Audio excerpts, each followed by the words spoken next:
Hi there, friends. Thanks for tuning in to Monkey DFIC. Get ready for an incredible journey as we present What If Luffy Fought Garp Seriously at Water 7. If you find our stories entertaining, a simple like and subscribe would mean everything to us. Your support motivates us to create more. Here we go. Chapter 1, Blood and Duty. The afternoon sun blazed over Water 7, glinting off the canals that crisscrossed the city like veins. 3 days had passed since the Straw Hat Pirates' victory at Enies Lobby. The crew sprawled across the roof of the Galley Law building, basking in rare, peaceful moments between adventures. Luffy lay flat on his back, hat tipped over his eyes, picking his nose with his pinky finger. "Hey Luffy," Nami called, looking up from her newspaper, "they've raised your bounty to 300 million. You're getting pretty infamous." Luffy's face split into his signature grin. "Awesome. That means I'm getting closer to becoming Pirate King." Usopp, still maintaining his Sogeking persona around the crew, peered over Nami's shoulder at the bounty posters. "Look at me. I've got a bounty now too." Sanji stomped around in circles. "Why the hell did they use that ridiculous drawing for my poster? I look like some kinda deformed criminal." Robin chuckled softly while Chopper bounced around, complaining about his measly 100 belly bounty. Zoro, who'd been napping against a chimney, cracked one eye open. "Something's coming." Everyone paused. In the distance, a marine battleship approached Water 7's harbor, its white sails billowing against the blue sky. Frankie squinted toward the harbor. "Marines? Already? You guys really don't catch breaks, do ya?" Luffy jumped to his feet, all lazy contentment gone. "Let's go check it out." They watched from the rooftop as the marine ship docked. A large figure leapt from the deck, creating a small crater in the stone pier below. "That jumping style." Luffy's eyes widened. "No way." Vice Admiral Monkey D. Garp stood at the harbor, hands on his hips, looking up toward the Galley Law building as if he knew exactly where they were. "Luffy," his voice boomed across the city. "Get down here, boy." Nami grabbed Luffy's arm. "Is that?" "Yeah," Luffy nodded, suddenly serious. "That's my grandpa." The crew exchanged shocked glances. "Your grandfather is a Marine Vice Admiral?"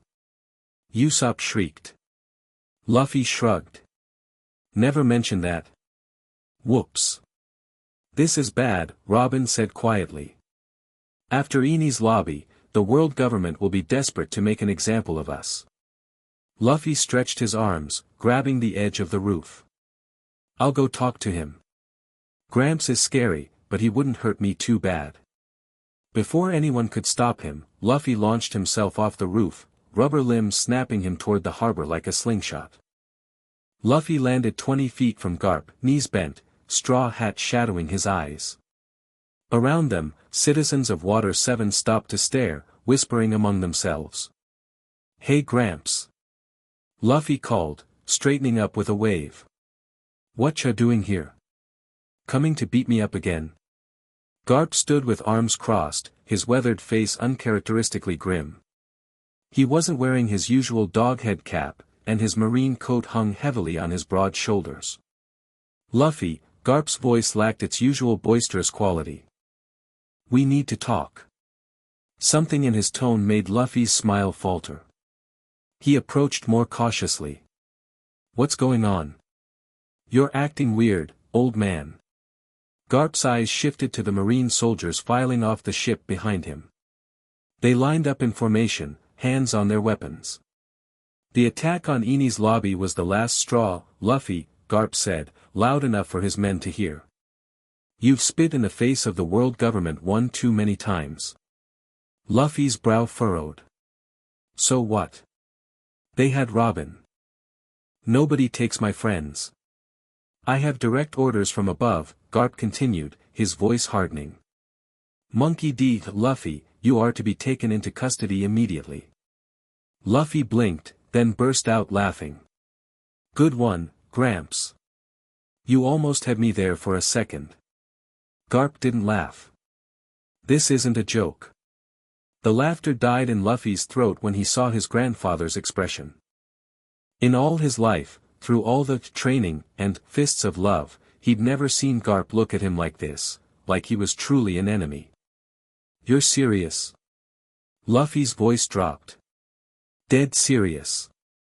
Garp removed his marine coat, folding it carefully before handing it to a nearby officer. He rolled up his sleeves, revealing forearms corded with muscle that belied his age. Come quietly, and I'll make sure you're treated fairly. The gathering crowd gasped. Up on the rooftops, the straw hats watched in stunned silence. No way. Luffy shook his head, pulling his hat down firmly. I'm not giving up my freedom. Not to anyone. Garp sighed heavily. I was afraid you'd say that. The air between them crackled with tension. Garp's face aged 10 years in an instant. You know what this means, Luffy. I can't hold back this time. I know, Gramps. For a heartbeat, they both stood motionless. Then Garp moved. Most of the civilians couldn't even track his movement. One moment he stood 20 feet away, the next his fist connected with Luffy's face. Despite seeing it coming and attempting to dodge, Luffy took the blow directly. His neck stretched back grotesquely before his body followed, crashing through a nearby fruit stand. Luffy! Nami screamed from the rooftop. Luffy burst from the wreckage, spitting out a broken tooth. That hurt, you crazy old man. It's supposed to hurt. Garp roared, charging forward again. This isn't training anymore. Luffy's arms pumped, skin flushing pink. Gear second. Steam billowed from his body as he disappeared in a blur, reappearing behind Garp with his fist cocked back. Gum jet pistol. Garp pivoted, catching Luffy's accelerated punch in his open palm. The impact created a shockwave that shattered windows up and down the street. Too slow.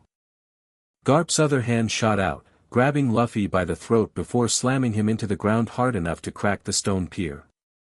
Up on the Galila roof, Zoro unsheathed his swords. We need to help him. Wait, Robin cautioned.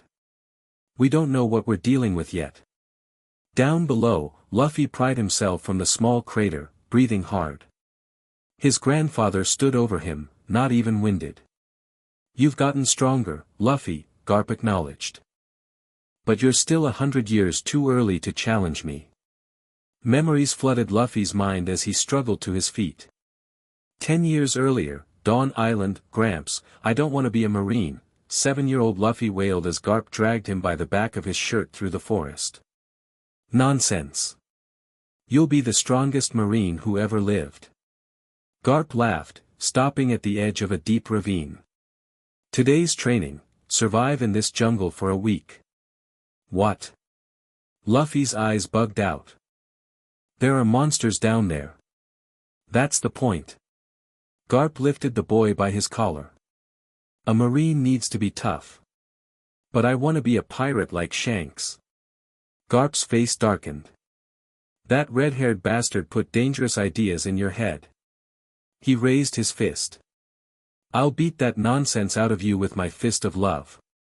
The punch sent little Luffy flying into the ravine, bouncing off trees on his way down. I'll be back in a week. Garp called cheerfully. Don't die. The memory faded as Luffy wiped blood from his mouth. The crowd had backed away, forming a wide circle around their battle. I survived all your crazy training, Gramps, Luffy said, cracking his knuckles. But I'm still gonna be Pirate King, not some government dog. Garp's eyes narrowed. You're just like your father. Stubborn to the core. Gomu Gomu no. Luffy's arms stretched far behind him, twisting like corkscrews. Rifle. His fist spiraled forward with devastating force. Garp didn't dodge. Instead, he stepped into the attack, his own fist meeting Luffy's. The collision sent a shockwave across the harbor, capsizing small boats and kicking up a spray of water. Luffy's eyes widened as pain shot up his arm. Garp hadn't even used hockey, just raw physical strength. My turn, Garp said, and vanished. Luffy barely activated his observation hockey in time, twisting his rubber body in impossible ways to dodge the barrage of punches that followed. Each of Garp's missed strikes demolished something nearby, a wall crumbled, a cart splintered, a stone pillar shattered. He's destroying everything. Nami gasped from their vantage point. No, Zoro's voice was tight with concern. He's hurting Luffy away from the water. The crew watched as Luffy was gradually forced deeper into the city, away from their potential escape route. Luffy realized it too late. His back hit a wall, and Garp's fist came straight at his face. He barely managed to duck, the punch pulverizing the stone behind him. Gomu Gomu no Gatling. Luffy unleashed a flurry of punches, his fists becoming a blur. Garp blocked most with his forearms, grimacing as a few connected with his chest and face. Bloody scratches appeared on his cheeks, but he didn't slow down. 837, Garp said suddenly. What? Luffy blinked in confusion. That's how many pirates I've captured who said they'd be Pirate King. Garp's fist connected with Luffy's stomach, doubling him over. And not a single one had what it takes. Luffy skidded backward, gasping for breath. I'm different. Prove it. Garp charged again. This time, Luffy was ready. As Garp closed in, Luffy bit his thumb. Gear third. Air rushed into his arm, inflating it to massive proportions. Gomu Gomu no. Garp's eyes widened at the new technique. Gigant pistol. The enormous fist crashed down toward Garp, who crossed his arms above his head. The impact drove him knee-deep into the pavement, creating spiderweb cracks across the entire plaza. For a moment, hope flared in Luffy's chest. Then Garp's arms bulged, and with a roar, he pushed the giant fist aside. Not bad, Garp panted, finally showing signs of exertion. But still not enough. Before Luffy could retract his oversized limb, Garp grabbed it with both hands. With a heave that defied physics, he swung Luffy in a complete circle and slammed him into the ground. The impact sent tremors throughout Water 7's central district. Up on the rooftops, the Straw Hats watched in horror. This is bad, Sanji muttered around his cigarette. That old monster is seriously trying to kill him. We have to do something. Chopper cried. Frankie nodded. I'm with the Tanuki. Captain Rubberbrain needs backup. It's complicated, Robin said quietly. That's his grandfather. Family or not, Zoro growled, if he's threatening our captain, he's our enemy. The ground shook as Luffy, now back to normal size but suffering the temporary shrinking side effect of Gear Third, tried to escape Garp's relentless pursuit. Garp caught up easily, snatching the miniature Luffy by the back of his vest. You still have the same weaknesses, Garp said, almost disappointed. Impressive new techniques, but you haven't addressed the drawbacks. Luffy struggled uselessly in his grip. Put me down, you crazy old man. I'm taking you in, Luffy. The days of going easy on you are over. Without warning, a barrage of projectiles whistled through the air. Garp released Luffy, jumping back as explosives detonated around him. Leave my captain alone. Usopp's voice rang out from a nearby rooftop, his Kabuto slingshot already loaded with another volley. Garp brushed soot from his shoulders, unharmed. More of your crew. Suddenly, the air around him chilled. Ice crystals formed on the ground as Robin crossed her arms. Vainte Fleur, Calendula. Arms sprouted from Garp's body, attempting to bend him backward. The Vice Admiral flexed, and Robin gasped as her phantom limbs struggled against his monstrous strength. Robin. Luffy called, now back to normal size. Everyone, stay back. This is between me and Gramps. Too late for that, Garp said grimly. With a final effort, he broke free of Robin's arms, causing her to cry out in pain. The rest of the Straw Hats descended into the fray. Sanji's leg ignited as he aimed a kick at Garp's head. Zoro flanked from the other side, all three swords drawn. Diable Jam. Onigiri. Garp caught Sanji's blazing leg with one hand and blocked Zoro's swords with his forearm, drawing blood but stopping the blades through sheer physical power. Not bad, Garp acknowledged before slamming the two fighters together and tossing them aside like rag dolls. Enough. Luffy roared, his skin again flushing with the power of Gear Second. This is my fight. He launched himself at Garp, fists flying with renewed determination. For several seconds, they exchanged blows too fast for most eyes to follow. Garp landed more hits, but Luffy kept coming, driven by desperation and the need to protect his friends. Why are you doing this, Gramps? Luffy demanded between punches. You never cared about my bounty before. Garp blocked a kick aimed at his head. The stakes are higher now, Luffy. You've become too dangerous to ignore. That's not the real reason. Luffy connected a solid hit to Garp's chest. You're hiding something. Garp's expression flickered for an instant, hesitation, maybe even guilt. It was all Luffy needed to see. Who's making you do this? Luffy pressed his advantage.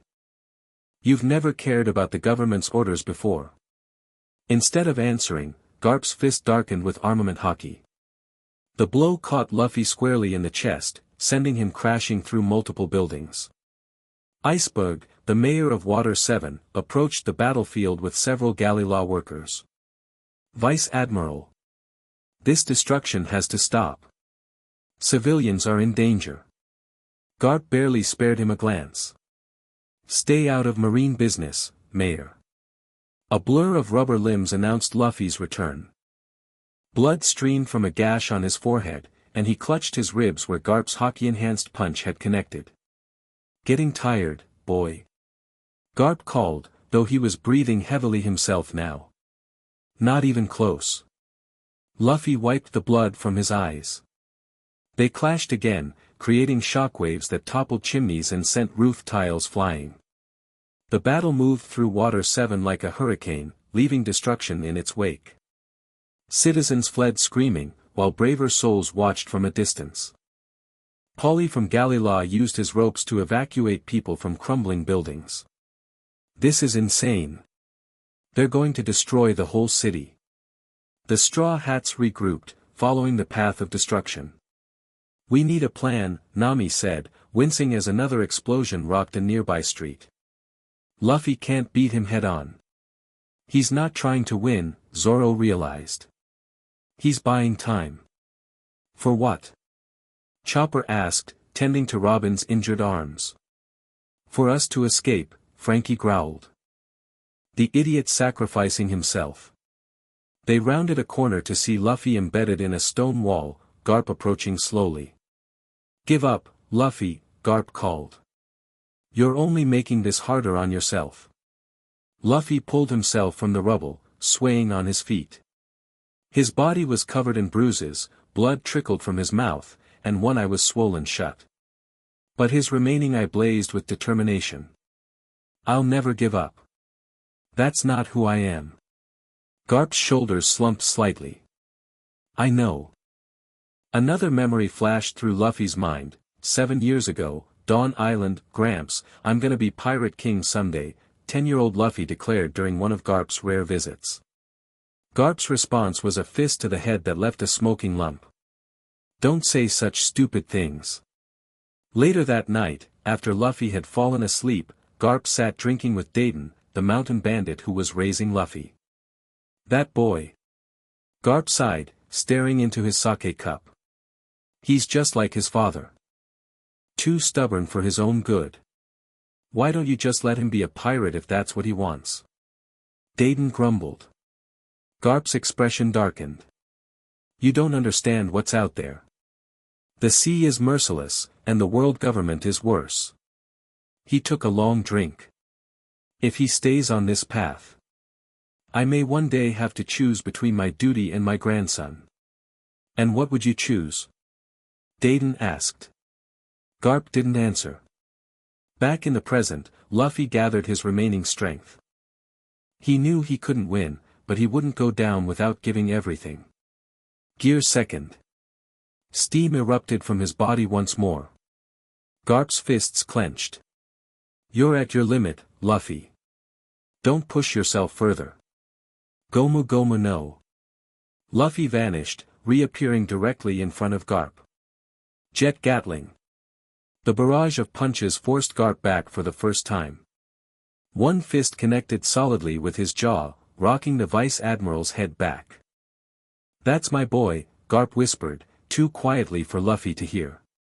Then Garp's body seemed to grow, his presence expanding as he channeled his full power. In a move too fast to see, he slipped through Luffy's assault and delivered a devastating uppercut. Luffy's rubber body absorbed some of the impact, but not enough. He sailed skyward, consciousness flickering. Before he could even begin to fall, Garp leapt up and slammed him back to earth with a two-handed blow. The crater Luffy created upon impact was 30 feet across. Garp landed beside it, watching as dust settled over his grandson's motionless form. Is he? A Marine officer approached cautiously. He's alive, Garp said flatly. Barely. Down in the crater, Luffy's fingers twitched. Somehow, impossibly, he began to push himself up. Stay down, Luffy, Garp commanded. Blood pouring from multiple wounds, body trembling with exhaustion, Luffy got one knee under him, then slowly rose to his feet. No. His voice was barely audible, but his eyes burned with unquenchable will. Garp's face showed a mixture of frustration and pride. Why do you keep fighting when you know you can't win? Luffy straightened, swaying but defiant. Because someday, I will win. I'll get stronger. I'll become Pirate King. Not if I take you in today. Then do it. Luffy spread his arms. But you'll have to kill me, because I won't stop fighting while I can still breathe. For a long moment, grandfather and grandson stared at each other across the crater. Something passed between them, understanding, respect, and sorrow all mixed together. Then Marine reinforcements arrived, pouring into the plaza with weapons drawn. Vice Admiral Garp. We've secured the perimeter. Garp didn't take his eyes off Luffy. Prepare to take Straw Hat into custody. As the Marines moved in, a voice called out from above. Coup de burst. The Thousand Sunny, the Straw Hat's new ship, soared over the buildings, propelled by Frankie's special technique. It splashed down in a canal less than 50 yards from the battle site. Luffy! Nami screamed from the deck. Run! With his last reserves of strength, Luffy launched himself toward the ship, arms stretching to grip the railing. Stop him! A Marine officer ordered. Bullets whizzed past Luffy's head. Then Garp stepped forward, his fist pulled back. Time seemed to slow. Luffy, suspended in mid-air, unable to dodge. Garp, face set in grim determination, launching a punch that could shatter mountains. Their eyes met. In that fraction of a second, Luffy saw something in his grandfather's gaze, conflict, pain, and the smallest flicker of hesitation. Garp's punch missed by inches, the wind pressure alone nearly knocking Luffy unconscious. Luffy crashed onto the Sunny's deck. Go! Go! Go! As the ship pulled away, Garp stood motionless on the shore, watching them escape. Vice Admiral. Should we pursue? An officer asked urgently. No. Garp turned away, his expression unreadable. They're out of our reach now. On the deck of the Thousand Sunny, Chopper frantically worked to stabilize Luffy, whose injuries were more severe than anything the doctor had treated before. Luffy, stay with me. The little reindeer's hooves moved with practiced precision despite his panic. Through swollen eyes, Luffy watched Water 7 recede into the distance. The last thing he saw before darkness claimed him was his grandfather's figure, still standing at the harbor, growing smaller by the second. Miles away, in a shadowy marine office, a den mushy crackled to life. Report, demanded a cold voice. A Marine officer responded, Vice Admiral Garp engaged Straw Hat Luffy as ordered, but the pirates managed to escape. Disappointing, the voice replied. Did Garp execute the mission with his full capabilities? A hesitation. It's difficult to say, sir. I see. The speaker's tone hardened. Then we proceed to the next phase. The Straw Hats believe they've escaped, but this is only the beginning. As the Thousand Sunny sailed into open waters, carrying an unconscious Luffy and his worried crew, storm clouds gathered on the horizon. The true battle was just beginning. Chapter 2, Fists of Love. The Thousand Sunny cut through the waves, leaving Water 7 behind as Chopper worked frantically over Luffy's broken body in the ship's infirmary. The rest of the crew gathered around, faces tight with worry. How bad is it?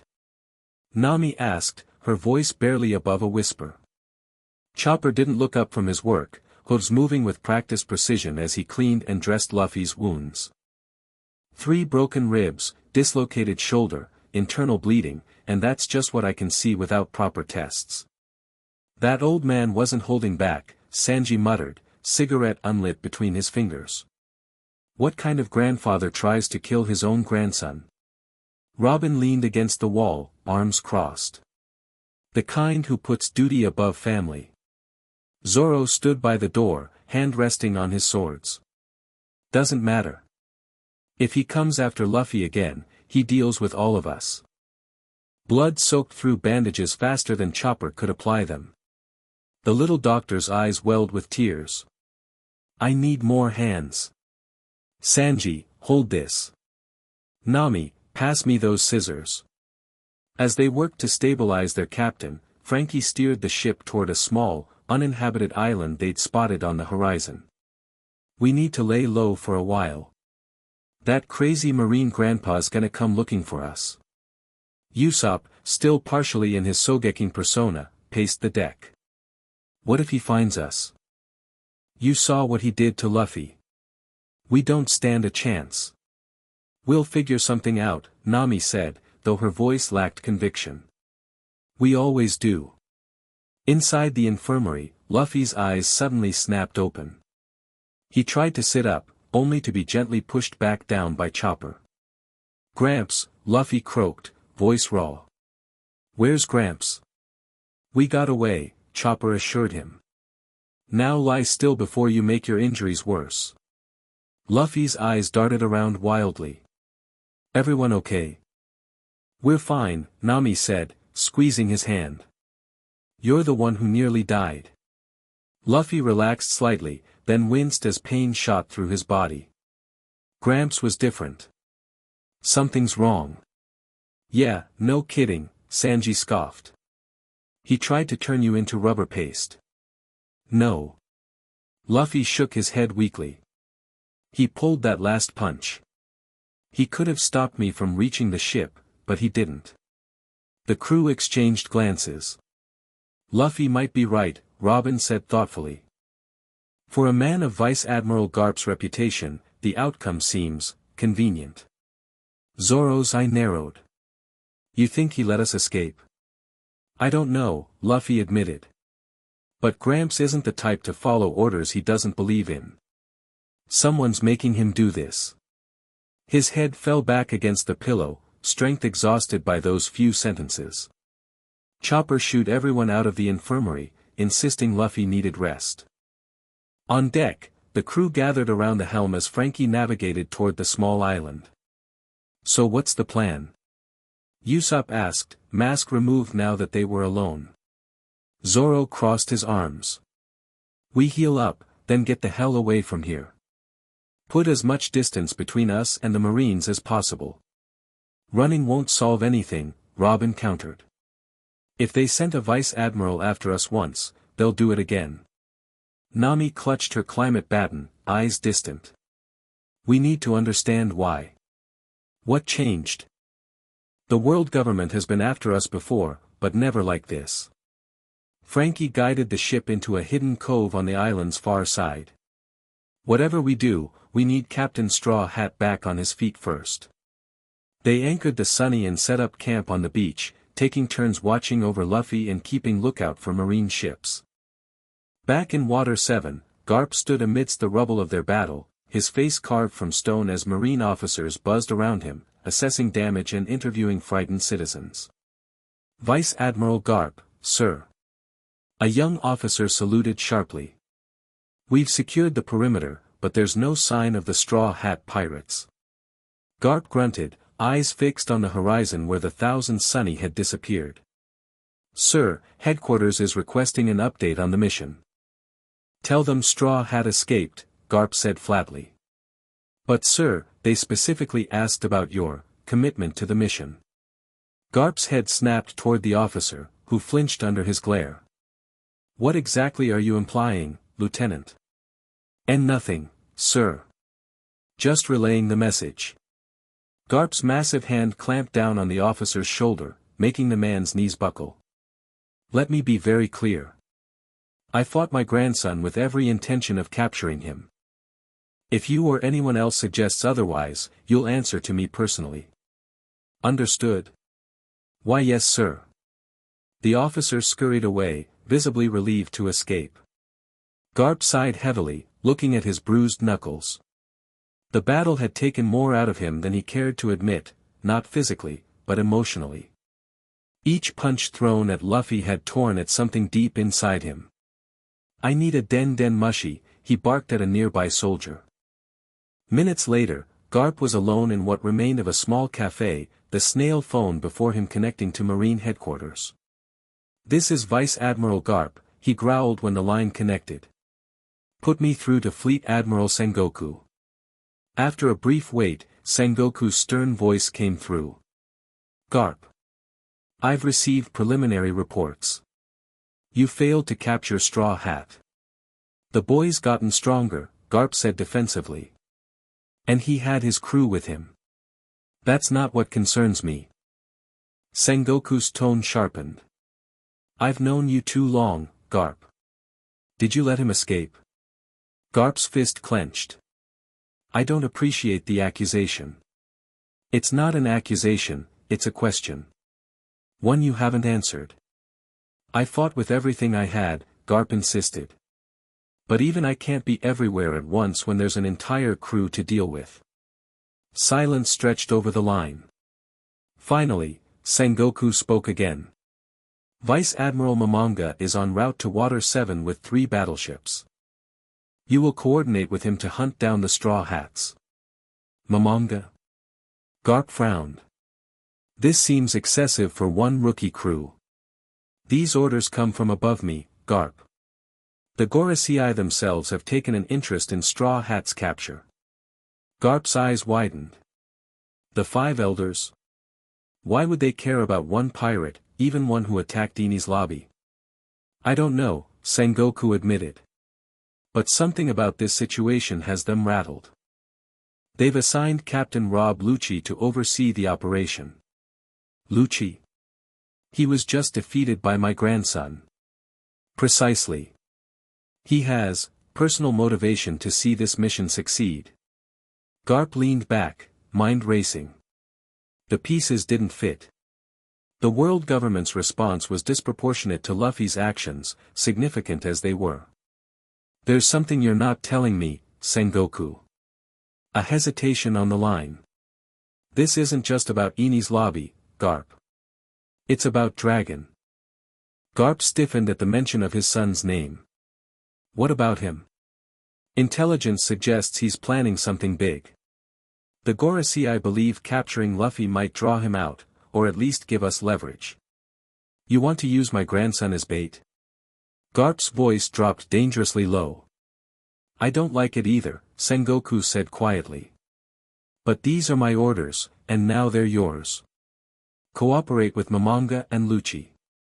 Find Straw Hat." The line went dead. Garp stared at the silent snail for a long moment before his fist smashed through the table. 3 days passed on the small island. Luffy remained bedridden, his rubber body healing remarkably fast but still far from combat ready. The crew took turns sitting with him, keeping his spirits up with stories and promises of adventure once he recovered.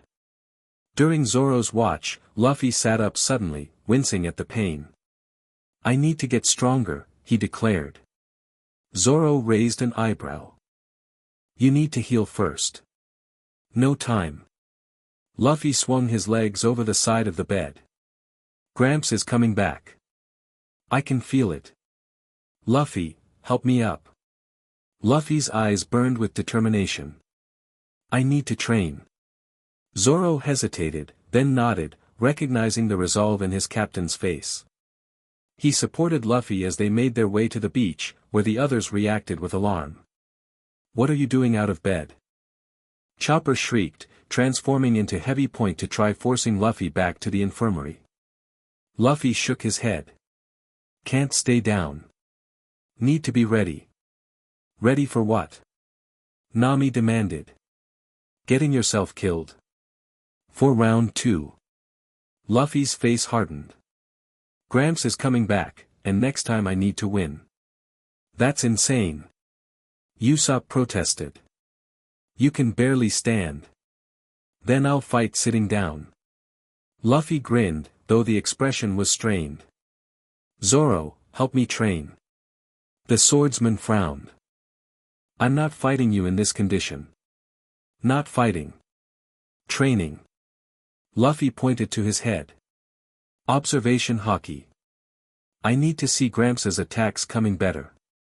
Understanding dawned on Zoro's face. He nodded slowly. "That might work." Despite Chopper's protests, they set up a training regime. Luffy sat cross-legged on the beach while Zoro moved around him at high speed, throwing small pebbles from random directions. Luffy's task was to dodge or catch them without opening his eyes. The first attempts were disastrous. Pebbles pelted Luffy from all sides, leaving small welts despite Zoro's restraint. "This is stupid," Sanji commented, watching from nearby. "He's just getting hurt more." "No," Robin said thoughtfully. "I see what he's doing. Against someone like Vice Admiral Garp, physical strength isn't enough. Luffy needs to enhance his other abilities." Hour after hour, day after day, the training continued. Gradually, imperceptibly, Luffy began to dodge more pebbles. By the 5th day, he caught one in mid-air, eyes still closed. "Got it," he crowed, then promptly collapsed from exhaustion. Chopper rushed over, checking his vitals. "His fever's back. That's it, no more training today." As they carried Luffy back to his bed, Nami scanned the horizon with her spyglass. "Guys," she called, voice tight. "We've got a problem." In the distance, marine battleships appeared, 3 of them, white sails billowing against the blue sky. "How'd they find us so fast?" Frankie growled. "Doesn't matter," Zoro said, hand on his swords. "We need to move." They scrambled to break camp, loading supplies back onto the Sunny. Robin used her devil fruit powers to carry the still unconscious Luffy aboard. "They're gaining on us," Usopp shouted from the crow's nest. "And one of the ships, oh no." "What is it?" Nami called up. "It's flying a vice admiral's flag," Usopp replied, voice cracking. "Garp found us." Aboard the lead marine battleship, Garp stood at the prow, arms crossed as they approached the small island. Beside him, a tall, slender man in an immaculate white suit surveyed the scene through narrowed eyes. "Your grandson shows good tactical sense, choosing such a secluded location to recover," Rob Lucci remarked, his pigeon perched on his shoulder. "Luffy's always had good instincts," Garp replied gruffly. "Gets that from me." "Indeed." Lucci's voice held a hint of suspicion. "Fortunate that we found them so quickly." Garp shot him a sideways glance. "Fortunate for who?" Before Lucci could respond, Vice Admiral Momonga approached, his hand resting on his sword hilt. "Vice Admiral Garp, we're within range. Should we open fire?" "No," both Garp and Lucci answered simultaneously. Lucci's cold eyes locked with Garp's. "We need Straw Hat alive. And I won't bombard my grandson from a distance like a coward," Garp added. We'll go ashore and take them in person. They appear to be preparing to flee, Momonga observed. We should move quickly. Garp nodded. I'll go ahead. You two follow with the men. Vice Admiral, Lucci began, but Garp had already leapt from the ship, soaring through the air toward the island with impossible strength. On the Sunny's deck, the crew scrambled to set sail as marine ships closed in. We're not going to make it. Nami cried, watching the approaching vessels. A shadow passed overhead. They looked up to see Garp hurtling toward them like a human cannonball. Incoming! Usopp shrieked. Garp crashed onto the deck with enough force to make the whole ship shudder. He straightened slowly, dusting off his marine uniform as the straw hats backed away, weapons drawn. Where's Luffy? Garp demanded without preamble. Like we'd tell you, Sanji snarled, leg igniting with his diable jam technique. Zoro stepped forward, all three swords drawn. You'll have to go through us first. Garp sighed, cracking his knuckles. I was afraid you'd say that. Before either side could move, a voice rang out from the infirmary doorway. I'm right here, Gramps. Luffy stood in the doorway, chest heavily bandaged, face still bruised, but eyes clear and determined. He walked slowly onto the deck, placing himself between his crew and his grandfather. Luffy, you can't fight in your condition. Chopper protested. I'm not fighting, Luffy said, eyes locked on Garp. I'm talking. He turned to his crew. Give us a minute. The Straw Hats exchanged uncertain glances but stepped back, giving grandfather and grandson space while remaining ready to intervene.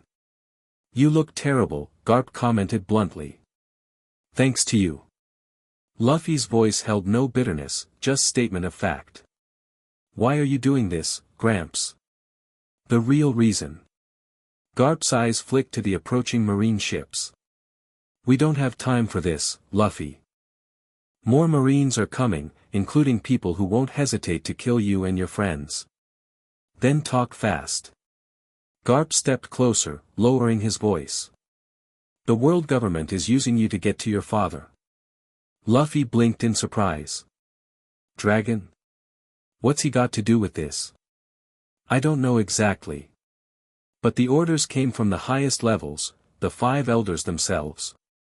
Garp's weathered face showed genuine concern. Luffy, they're serious this time.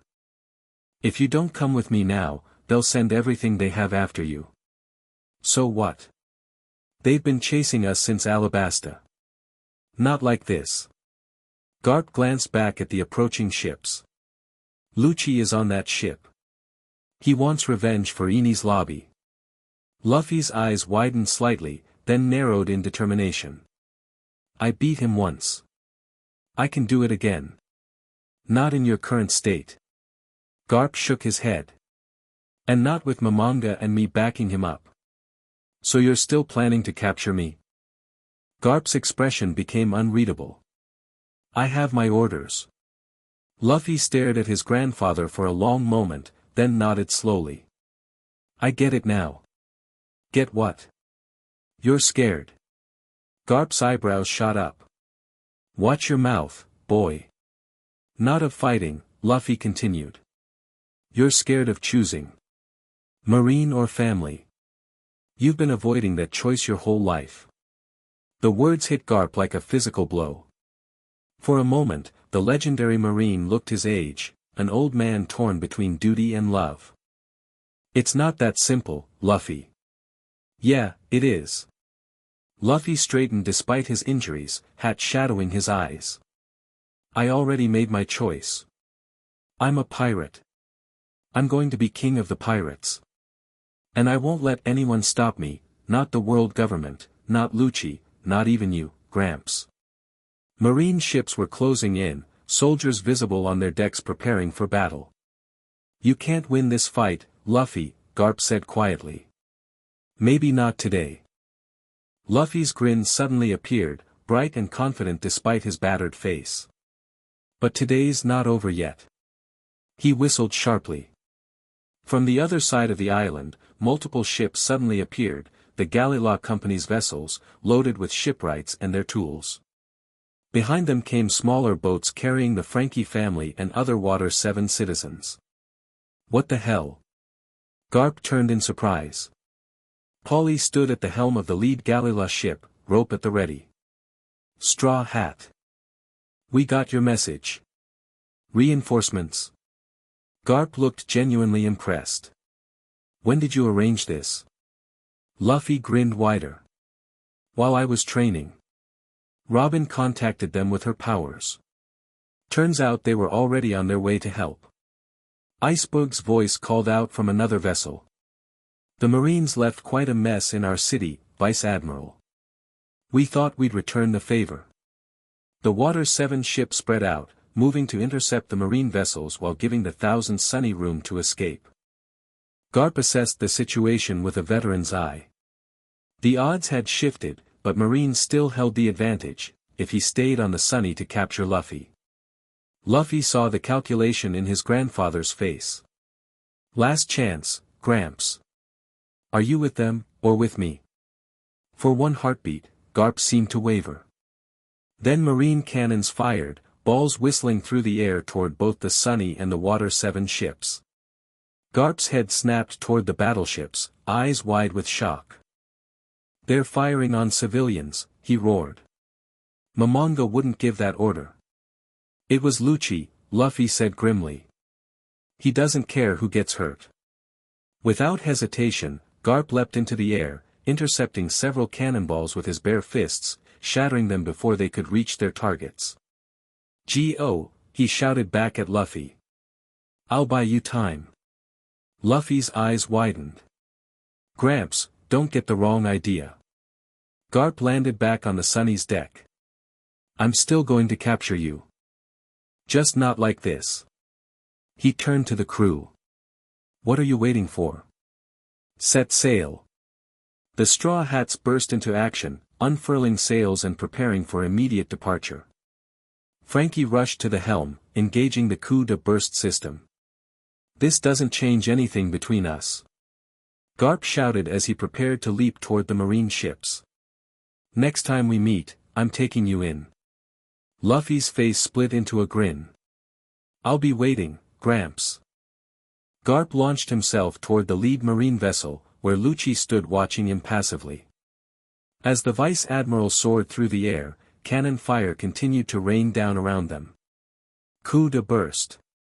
Frankie yelled, and the Thousand Sunny rocketed away, propelled by compressed air. The last thing Luffy saw was his grandfather landing on the Marine ship, immediately confronting a coldly furious Lucci.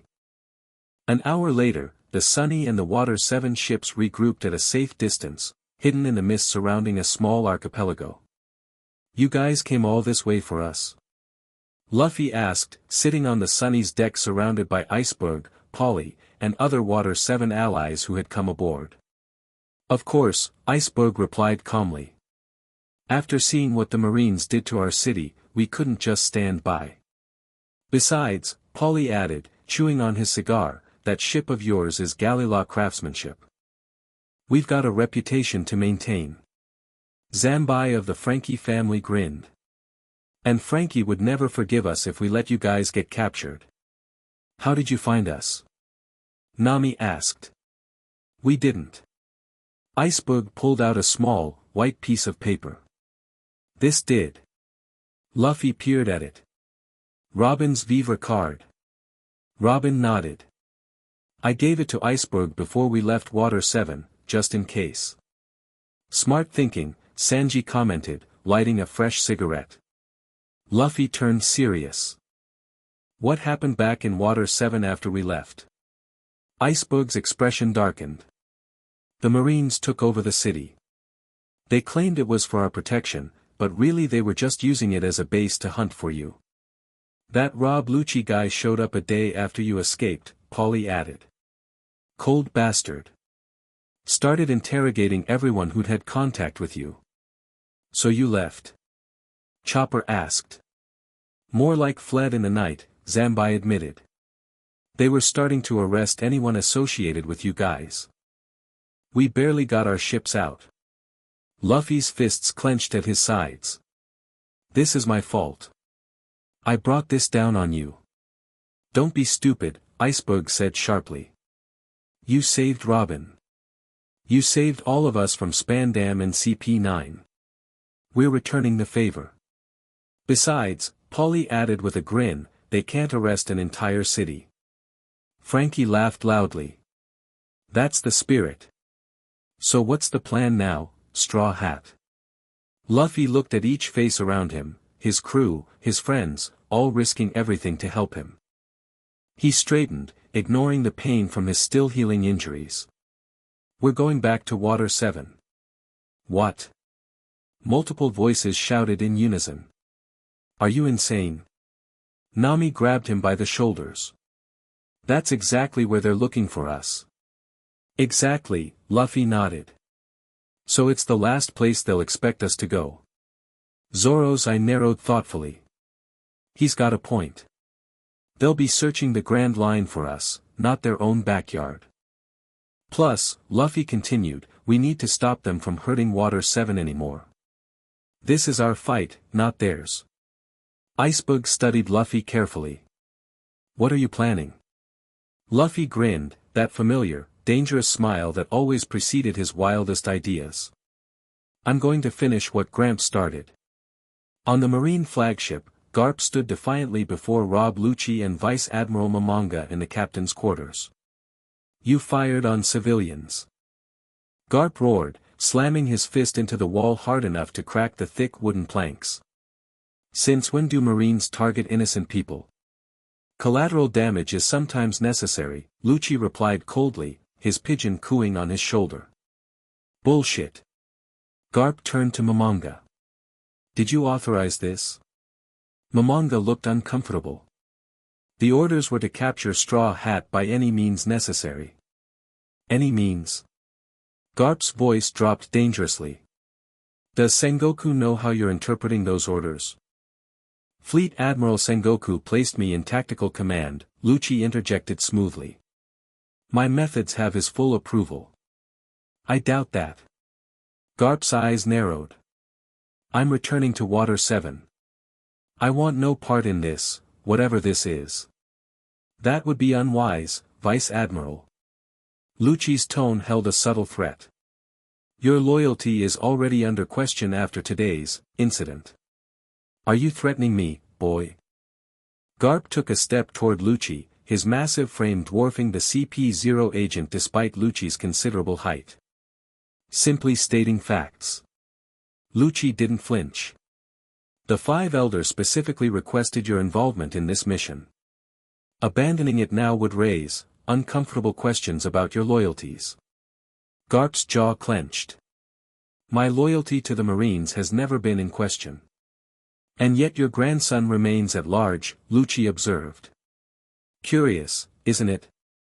The tension in the room thickened. Momonga stepped between them. Enough. We're on the same side here. Are we? Garp challenged. Because last I checked, Marines protect people. We don't fire indiscriminately at civilian ships. Times change, Garp, Lucci said softly. The old ways aren't always effective against threats like Dragon, and his son. Garp's eyes widened slightly at the implication. So that's what this is really about. Return to Water 7 with us, Momonga urged. Help us coordinate the search from there. We'll find a way to bring in Straw Hat without civilian casualties. Garp looked between them, weighing his options. Finally, he nodded curtly. Fine. But I lead the operation from now on. No more collateral damage. Of course, Lucci agreed, a bit too easily. Your expertise is exactly what we need. As Garp left the cabin, Lucci and Momonga exchanged glances. He's becoming a liability, Lucci murmured. The bloodline runs too strong in him. Watch yourself, Momonga warned. That's a legendary Marine you're talking about. Legends fade, Vice Admiral. Lucci's eyes gleamed coldly. And family ties can blind even the most dedicated soldier. 3 days later, under cover of darkness, the Thousand Sunny slipped into Water 7 through a hidden waterway iceberg had shown them, a maintenance canal once used by Tom, the legendary shipwright who had built Gold Roger's ship. The Straw Hats, now recovered enough to fight, crept through the darkened city. Marine patrols were everywhere, searchlights sweeping the canals and streets. "This is crazy," Usopp whispered as they ducked behind a building to avoid a patrol.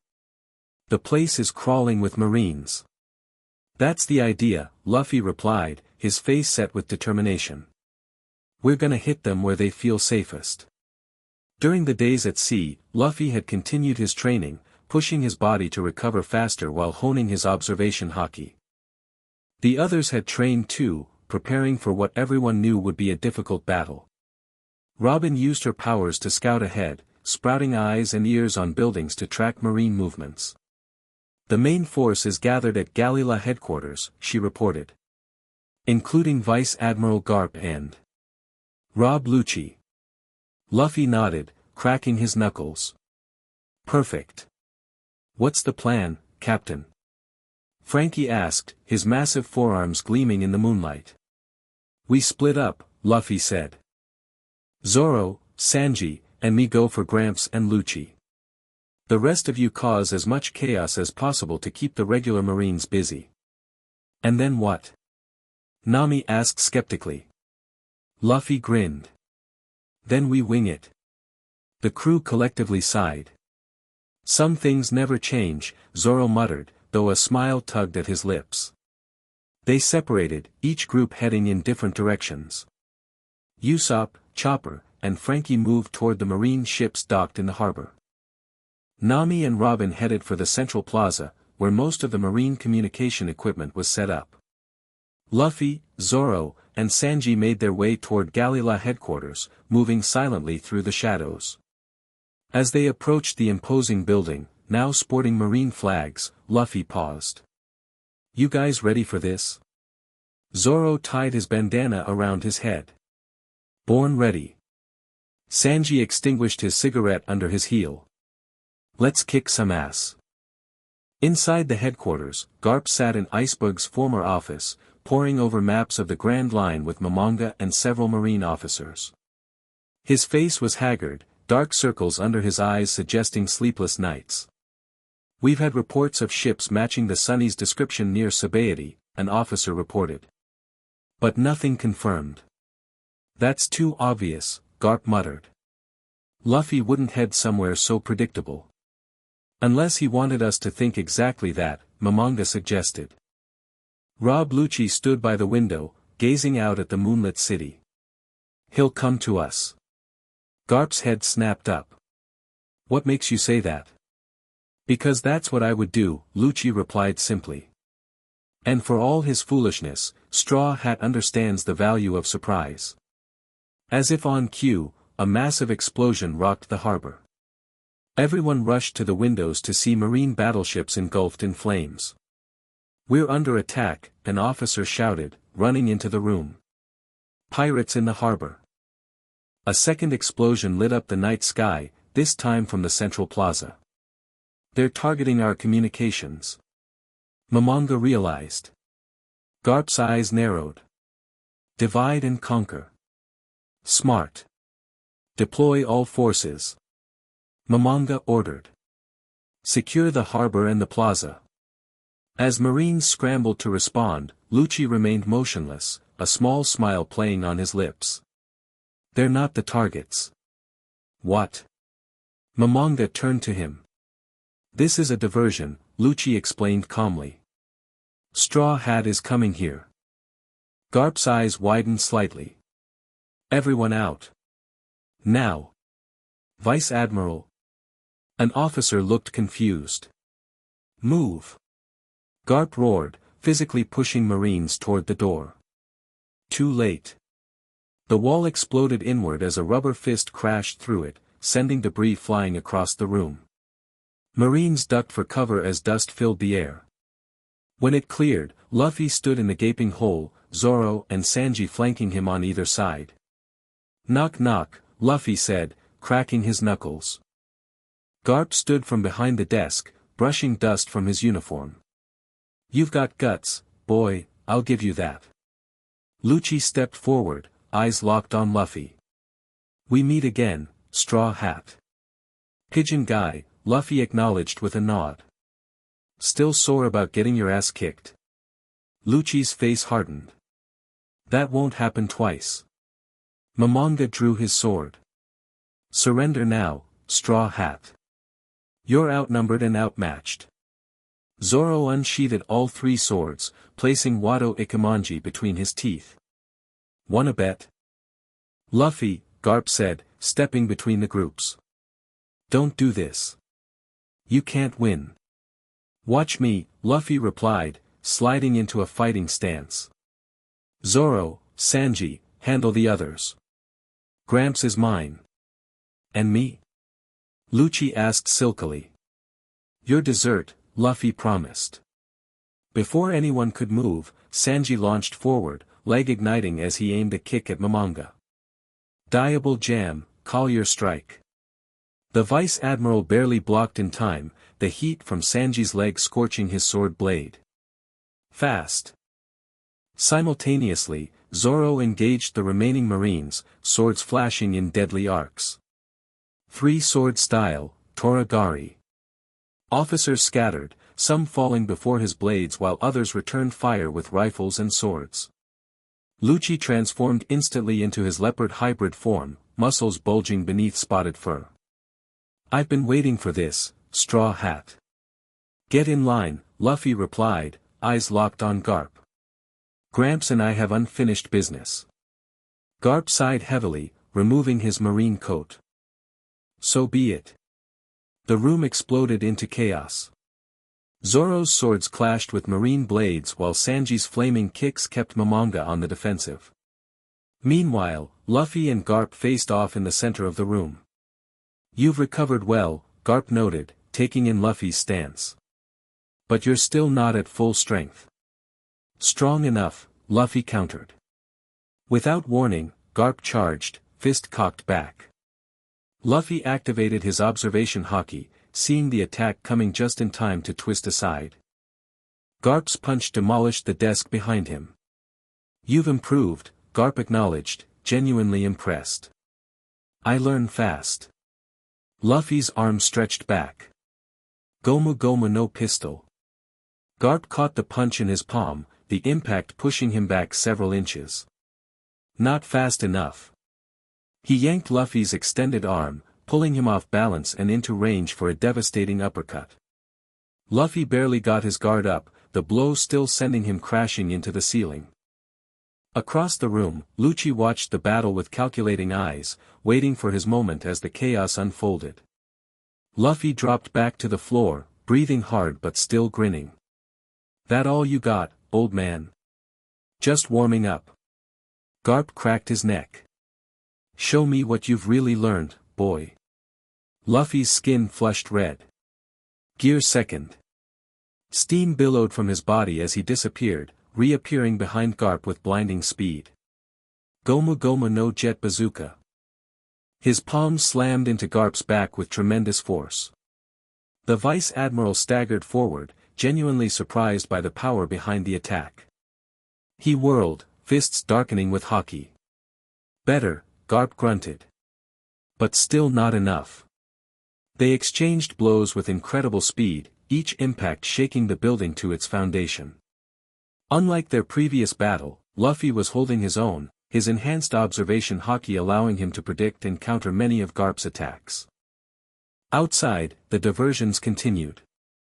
Explosions rocked different parts of the city as Frankie, Usopp, and Chopper led Marines on a wild chase. Nami used her weather techniques to create fog banks and lightning storms, further confusing the Marine forces while Robin sabotaged their communications. Back in the headquarters, Sanji found himself hard-pressed against Momonga, whose swordsmanship rivaled Zoro's.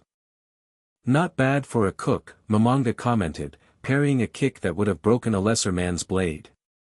"I'm a chef, not a cook," Sanji corrected, spinning into another attack. Conquiseur. His heel crashed down toward Momonga's head, forcing the Vice Admiral to dodge rather than block. Meanwhile, Zoro had dispatched the regular Marines and now turned his attention to Lucci, who had been waiting patiently for an opening. "I don't have time for you," Zoro growled, all three swords at the ready. "Make time," Lucci replied, moving with liquid grace into a combat stance. The two clashed, Zoro's blades against Lucci's Rokushiki techniques.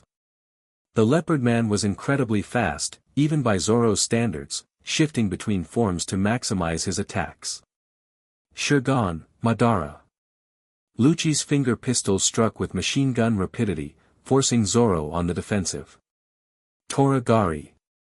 Zoro countered, his crossed sword slashing toward Lucci's chest. The CP0 agent contorted his body, barely avoiding the lethal technique. Impressive, but futile. At the center of it all, Luffy and Garp continued their titanic struggle. The building shook with each exchange, walls cracking and windows shattering from the shockwaves. "You've definitely improved," Garp acknowledged, wiping blood from a split lip. "But you're still holding back." "So are you," Luffy countered, breathing hard.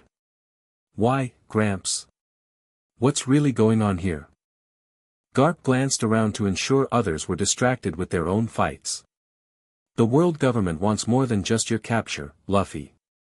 They want information about your father." "I don't know anything about Dragon," Luffy protested. "They don't believe that." Garp lowered his voice further. "And Lucci has orders that go beyond capture." Luffy's eyes widened. "What do you mean?" Before Garp could answer, Lucci disengaged from Zoro and launched himself toward Luffy, moving with blinding speed. "Luffy, look out!" Garp shouted. "Rokugan." Lucci's palms thrust forward, targeting Luffy's chest with his most devastating technique. Garp moved without thinking, throwing himself between Luffy and Lucci. The impact struck him squarely in the chest, his eyes widening in shock and pain. "Gramps!" Luffy screamed as Garp crashed to the ground, blood spurting from his mouth. The entire room froze. Even Momonga looked shocked. "Lucci! What are you doing?" "My job," Lucci replied coldly. "Garp has shown where his true loyalties lie." Luffy dropped to his knees beside his grandfather. "Gramps! Hang on." Garp coughed, more blood staining his white marine uniform crimson. "Luffy, run. I'm not leaving you." "How touching," Lucci sneered, stalking toward them. The traitor and the pirate, united at last. Rage unlike anything Luffy had ever felt surged through him. He gently laid Garp down, then stood to face Lucci. "You." His voice was barely a whisper. "You hurt my grandpa." The air in the room seemed to thicken, an invisible pressure emanating from Luffy's small frame. Zoro and Sanji exchanged glances, recognizing what was happening. "Everyone back!" Zoro shouted. Luffy's eyes locked on Lucci. "Gear forth, bound man." His body inflated, muscles bulging as he bit into his arm, blowing air into his rubber body. Black hockey covered his arms and chest as steam poured from his skin. Lucci's eyes widened slightly, the only indication of his surprise. "A new form? Interesting. Gomu Gomu no." Luffy vanished, reappearing directly in front of Lucci. "Calm gun." His massive fist slammed into Lucci with catastrophic force. The CP0 agent flew backward, crashing through multiple walls before disappearing into the night. Momonga stared in shock. Such power. Luffy turned toward him, still in bound man form, eyes burning with fury. "You're next." The Vice Admiral raised his hands in surrender. "I had no part in this, Straw Hat." Lucci acted on his own. "Luffy!" Zoro called. "Your grandfather needs help." The rage drained from Luffy's face as he turned back to Garp, reverting to normal form. The Vice Admiral lay motionless on the floor, breathing shallow. "Gramps," Luffy whispered, kneeling beside him. "Why'd you do that?" Garp's eyes fluttered open, a weak smile crossing his bloodied lips. Stupid question. You're my grandson. Suddenly, the wall behind them exploded inward. Chopper burst through in his heavy point form, followed by the rest of the crew. We heard the fighting, Chopper began, then spotted Garp. He's injured. Without waiting for permission, the reindeer doctor rushed forward, examining Garp with professional efficiency. Internal damage, multiple organ trauma. He needs immediate treatment. Can you help him? Luffy asked, voice cracking. Chopper nodded grimly. I'll try, but we need to get him somewhere safe, fast. The Sunny, Nami suggested. No. Luffy shook his head. They know to look for our ship. We need someplace else. I know where, Robin said quietly. Follow me. As they prepared to move Garp, Momonga stepped forward. I can't let you take him. Zoro, Sanji, and Frankie immediately moved to intercept, weapons ready. You don't have a choice, Zoro growled. Momonga looked at the injured Garp, then back at the determined faces of the Straw Hat crew. After a moment's hesitation, he lowered his sword. Go. I'll tell them you overpowered us all. Why? Luffy asked suspiciously. Momonga's eyes hardened. Because what Lucci did was wrong. This isn't marine justice. He looked at Garp. And because he's a hero who deserves better than to die from treachery. Luffy nodded his thanks, then helped Chopper carefully lift Garp. Together, the crew retreated into the night, carrying the wounded Vice Admiral through hidden waterways until they reached an abandoned warehouse Robin had discovered during her scouting. Inside, Chopper immediately went to work, setting up an emergency treatment area with supplies they'd brought from the Sunny. The others stood watch or helped as needed, while Luffy sat beside his grandfather, holding his hand. Hang in there, Gramps, he whispered. You've got to live. I still need to prove I'll be Pirate King. Garp's eyes cracked open, a ghost of his usual grin appearing through the pain. Cheeky brat, still talking nonsense. You know it's not nonsense, Luffy replied, squeezing his hand. You always believed in me, even when you said you didn't. Garp's expression grew serious. Luffy, listen carefully. Lucci isn't working just for the Marines. There's something bigger happening. Save your strength, Chopper advised, injecting medicine into Garp's arm. You've suffered severe internal damage. Garp shook his head weakly. No time. Luffy needs to know. He coughed, more blood speckling his lips. The Gorosei, they fear what your father knows, about the Void Century. Luffy leaned closer. What about it? They think, you might know too. Garp's voice weakened. That's why, they want you, so badly. But I don't know anything. Luffy protested. Doesn't matter, they're scared. Garp's eyes began to drift closed. Luffy, whatever happens. I'm proud. His voice trailed off as he lost consciousness. Chopper immediately intensified his efforts, barking orders to the others as they worked to stabilize the injured Marine. Hours passed. Outside, they could hear Marine patrols searching the city, but Robin's choice of hideout proved secure. Finally, as dawn approached, Chopper emerged from the treatment area, looking exhausted but relieved. He's stable, the doctor announced. It was close, but he's tough, really tough. Will he recover? Luffy asked, face drawn with worry. Chopper nodded.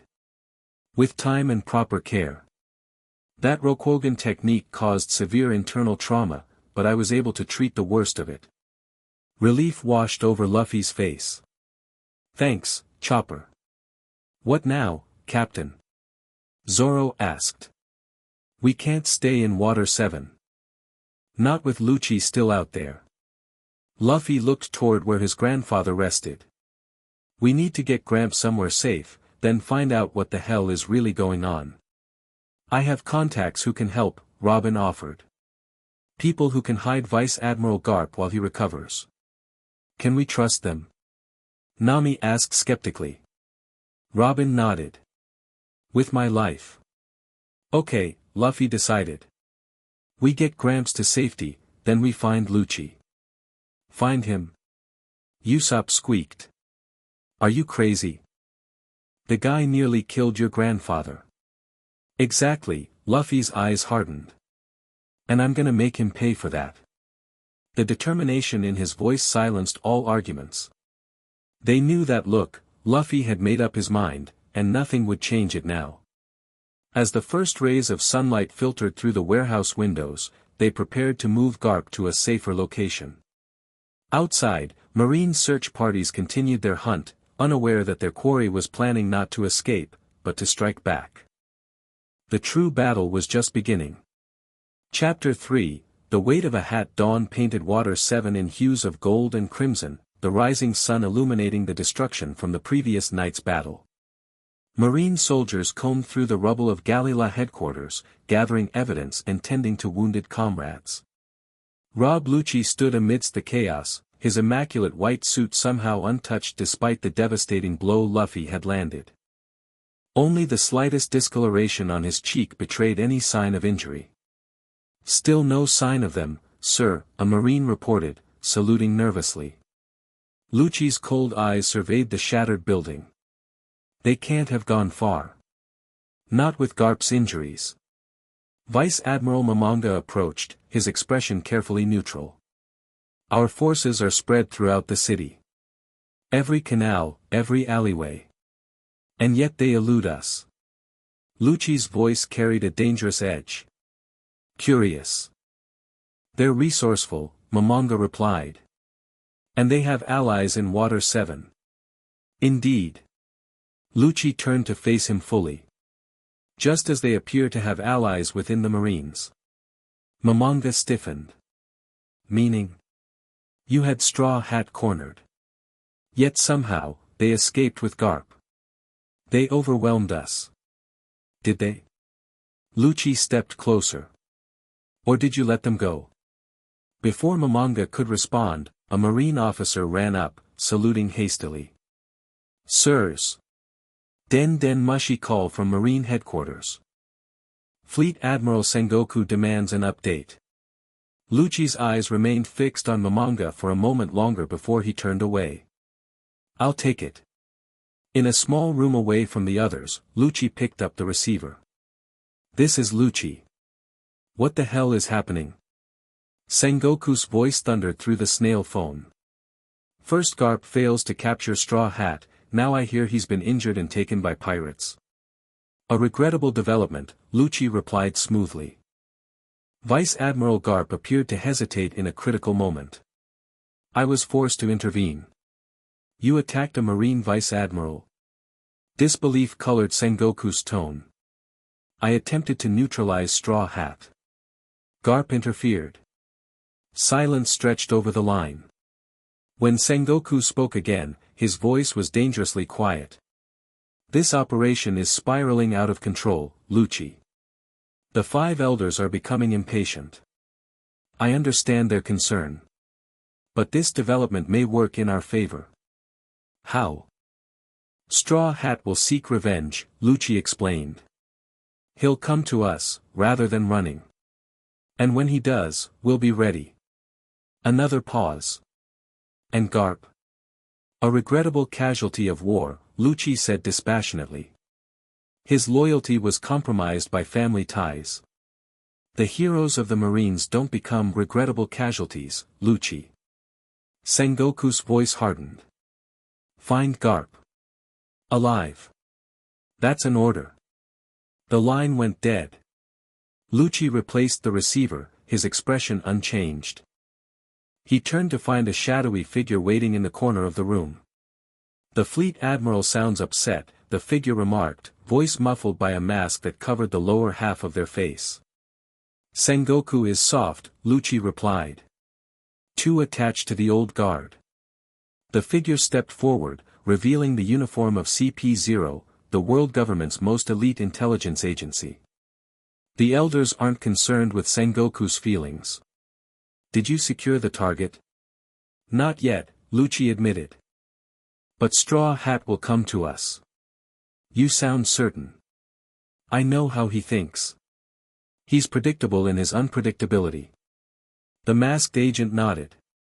The Void Century information cannot fall into revolutionary hands. If Dragon Sun has inherited any knowledge. I understand the stakes, Lucci cut in. Straw Hat will be captured, and any secrets he carries will die with him. See that they do. The agent melted back into the shadows. The elders are watching, Lucci. Don't disappoint them. Across the city, in the basement of a seemingly abandoned building, the Straw Hat Pirates had established a temporary hideout. Robin's contacts, former agents of the Revolutionary Army now embedded in Water 7, had provided the secure location and medical supplies. Garp lay on a makeshift bed, his massive chest rising and falling with labored breaths. Chopper worked tirelessly at his side, checking vitals and changing bandages. How's he doing? Luffy asked, returning from a scouting mission with Zoro. Stable, Chopper replied, wiping sweat from his furry brow. His wounds are serious, but he's responding well to treatment. Your grandfather is incredibly tough. Luffy nodded, a small smile touching his lips. Yeah. Always has been. He sat beside Garp, studying the weathered face that had loomed over his childhood, sometimes terrifying, sometimes beloved, always larger than life. Now, with tubes and bandages sustaining him, Garp looked mortal for the first time in Luffy's memory. You know, Luffy said quietly, I always thought I'd surpass you someday, Gramps. But not like this. Never like this. Zoro leaned against the wall nearby. Lucci's still out there. Marines are everywhere. I know. We should leave while we can, the swordsman continued. Robin's contacts can take care of your grandfather. Luffy shook his head. I'm not running. Luffy, this ends here, Luffy interrupted, eyes fixed on Garp's face. Lucci, the Marines, whoever's pulling the strings, they tried to use my grandpa against me. They hurt him when he chose family over orders. His fists clenched. I won't let that stand. The rest of the crew filtered into the room, drawn by the intensity in Luffy's voice. What's the plan, Captain? Sanji asked, lighting a fresh cigarette. Luffy finally looked up, his eyes burning with determination. We take the fight to them. Are you insane? Nami exclaimed. There are hundreds of Marines out there, plus Lucci and Momonga. I don't care if there are thousands, Luffy replied. I'm done hiding. Usopp fidgeted nervously. Look, I'm all for bravery and everything, but shouldn't we wait until your grandpa is stable enough to move? Then we could all escape together. That's exactly what they expect, Robin interjected. My contacts report that the Marines have blockaded every exit from Water 7. They're waiting for us to try escaping with Vice Admiral Garp. Frankie cracked his massive knuckles. So we break through their blockade. Wouldn't be the first time. And leave Water 7 to suffer the consequences. Luffy shook his head. This city's already taken too much damage because of us. So what do you suggest? Zoro asked, though his slight smile suggested he already knew. Luffy stood, adjusting his straw hat. We split up. Chopper stays here with Gramps. The rest of us cause chaos throughout Water 7, enough that the Marines think we're trying to create a diversion for escape. While actually... Sanji prompted. While I go after Lucci, Luffy finished. Alone. Protest erupted immediately. That's suicide. No way. We stick together. Luffy raised his hand, silencing them. This is between me and him now. He made it personal when he attacked Gramps. Lucci isn't working alone, Robin reminded him. There's someone else pulling the strings, likely CP0. Let them come too, Luffy said with dangerous simplicity. I'll take care of all of them. The crew exchanged concerned glances, but they recognized that look in their captain's eyes. His mind was made up.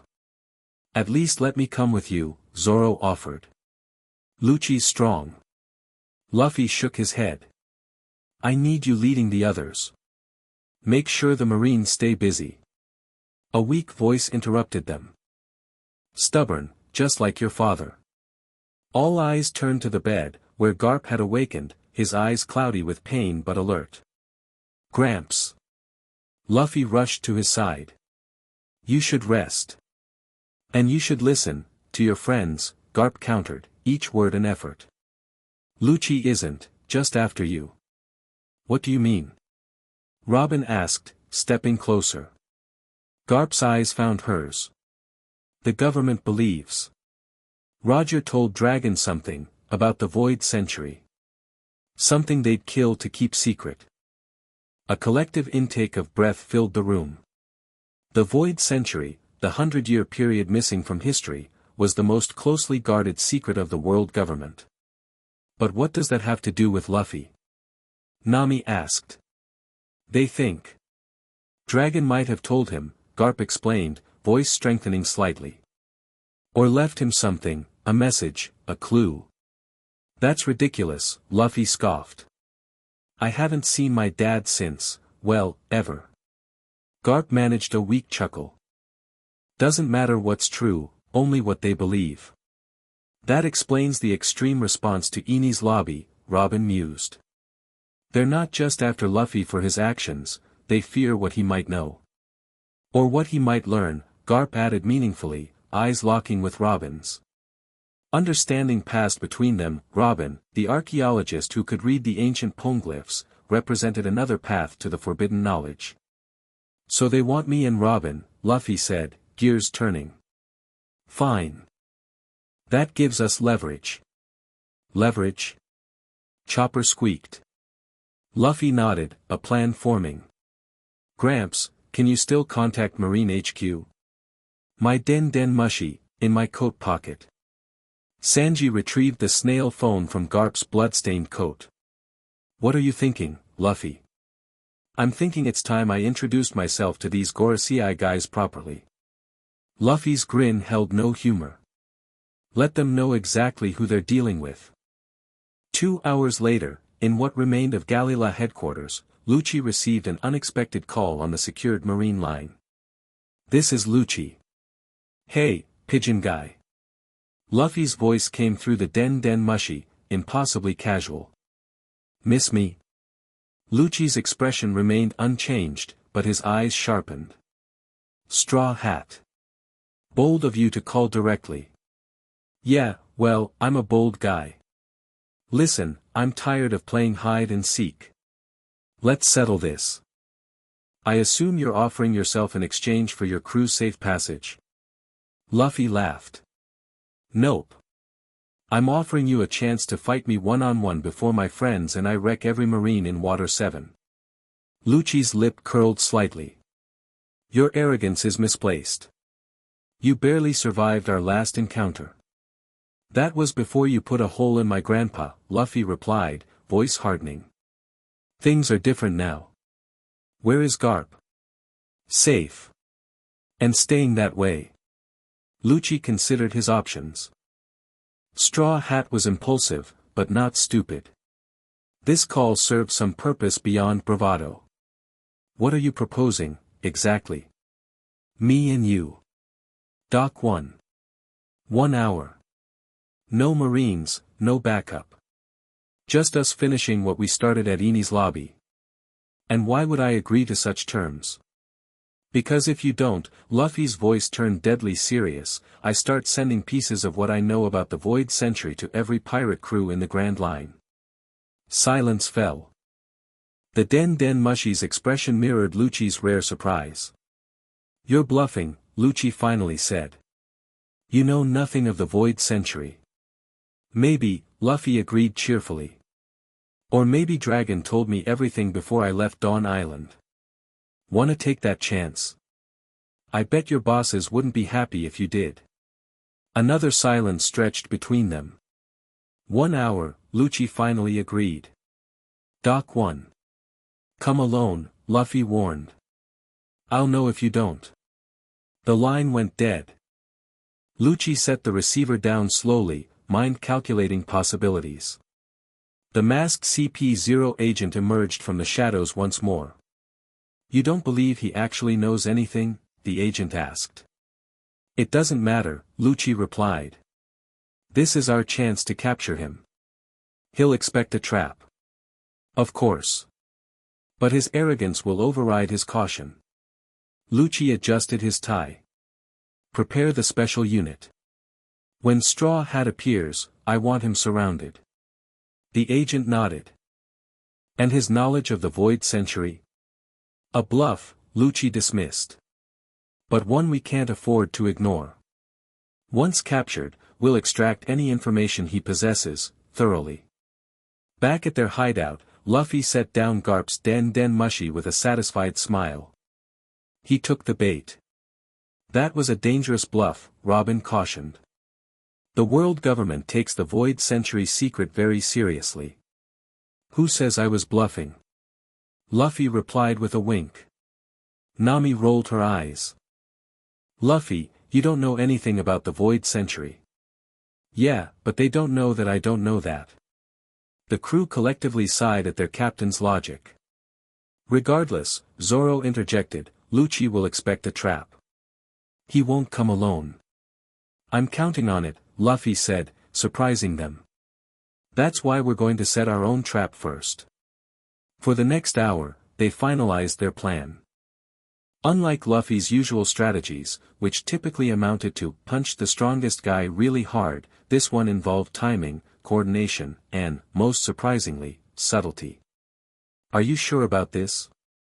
Chopper asked as he helped Luffy prepare. Your injuries from fighting Garp aren't fully healed. I'm sure, Luffy replied, stretching his arms experimentally. Besides, you heard what Gramps said. This goes beyond just Lucci now. From his bed, Garp watched the preparations with a mixture of concern and pride. Luffy, he called weakly, before you go. Luffy moved to his grandfather's side. What is it, Gramps? With effort, Garp reached up and placed a weathered hand on Luffy's cheek. Remember our training. All those years. I wasn't just trying to make you a Marine. I was preparing you for this world, its dangers. I know, Gramps, Luffy said softly. No, you don't, Garp insisted. The world government. There are secrets worth killing for. Worth dying for. His eyes grew distant. Your father understood that. That's why he left everything behind. Dragon, Luffy murmured. Did he really know something about the Void Century? Garp's expression became guarded. It's better you don't know. Safer. Since when have I ever chosen the safe path? Luffy grinned.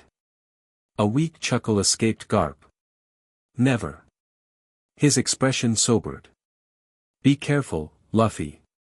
Lucci is dangerous, but whoever sent him. They're worse. Luffy adjusted his straw hat, his face set with determination.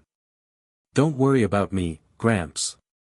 Just focus on getting better so you can try to catch me again someday. Cheeky brat, Garp muttered, but his eyes shone with affection. As the hour approached, the straw hats moved out, each to their assigned positions throughout Water 7. Only Chopper remained behind with Garp, ready to move the injured Marine if their hideout was discovered. Luffy made his way toward Dock 1 alone, avoiding Marine patrols with surprising stealth for someone usually so direct. The massive shipyard stood eerily empty, evacuated after last night's battle. He entered the vast space cautiously, senses alert for any sign of ambush. Half-built ships loomed like sleeping giants, their skeletal frames casting long shadows in the afternoon light. I'm here, Pigeon Guy. Luffy called out, voice echoing through the cavernous dock. Let's do this. Silence answered him. Luffy moved deeper into the shipyard, eyes scanning the catwalks and construction areas above. Not very punctual for a government agent, Luffy commented to the empty air. I'm disappointed.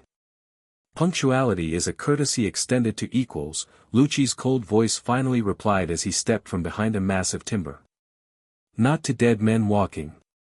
The CP0 agent had abandoned his suit jacket, standing bare-chested in his black pants and leather shoes. His leopard-pattern hair gleamed in the slanting sunlight. Still sore about Eni's lobby? Luffy asked, rotating his shoulder casually. I thought cats were supposed to land on their feet. Lucci's eyes narrowed slightly. Your newfound confidence is misplaced, Straw Hat. Last time, you caught me by surprise with your gear techniques. That won't happen again. Good, Luffy replied, sliding into a fighting stance. 'Cause I've got new tricks anyway. For a moment, they stood perfectly still, sizing each other up. Then both moved simultaneously, closing the distance between them in a blur.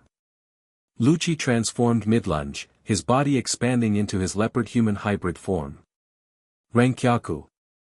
A blade of compressed air sliced toward Luffy, who twisted aside, the attack cutting through a wooden beam behind him. Still using the same old moves, huh? Luffy taunted, stretching his arm back. Gomu Gomu no pistol. Lucci caught the extended fist, using Luffy's momentum to pull him forward into a devastating kick. Tobu Shirgan, Bachi. Luffy took the hit directly to his chest, blood spurting from his mouth as he crashed through scaffolding. He rolled to his feet, grinning despite the pain. That the best you got? Lucci's expression darkened. You've gotten arrogant, Straw Hat. Nah, Luffy wiped blood from his chin. Just stronger. His skin flushed red. Gear second. Steam billowed from his body as he disappeared, reappearing behind Lucci with blinding speed. Gomu Gomu no jet pistol. The punch connected with Lucci's back, sending him staggering forward. The CP0 agent recovered instantly, spinning to block Luffy's follow-up attack. Too slow, Lucci growled, countering with a flurry of Shirgan strikes that Luffy barely dodged. They exchanged blows at incredible speed, moving through the shipyard like living hurricanes. Each impact shattered wood and metal, demolishing the dock around them. Meanwhile, across Water 7, the rest of the Straw Hat crew executed their part of the plan. Zoro and Sanji attacked the Marine Command post near the city center, drawing dozens of soldiers into battle. Robin and Frankie targeted the communication hub, destroying Den Den Mushies and signal equipment. Nami and Usopp created diversions at the harbor, setting off explosions and using Nami's weather attacks to create artificial fog banks that confused the marine forces. Back at Dock 1, Luffy found himself hard-pressed against Lucci's relentless assault. The CP0 agent had indeed learned from their previous encounter, anticipating Luffy's gear second movements and countering with precise Rokushiki techniques. You're holding back, Straw Hat, Lucci observed, landing a solid hit that sent Luffy crashing into a wall. Afraid your gear fourth will drain your stamina too quickly? Luffy pushed himself from the rubble, breathing hard. Just warming up. Your deception isn't working, Lucci continued, stalking forward.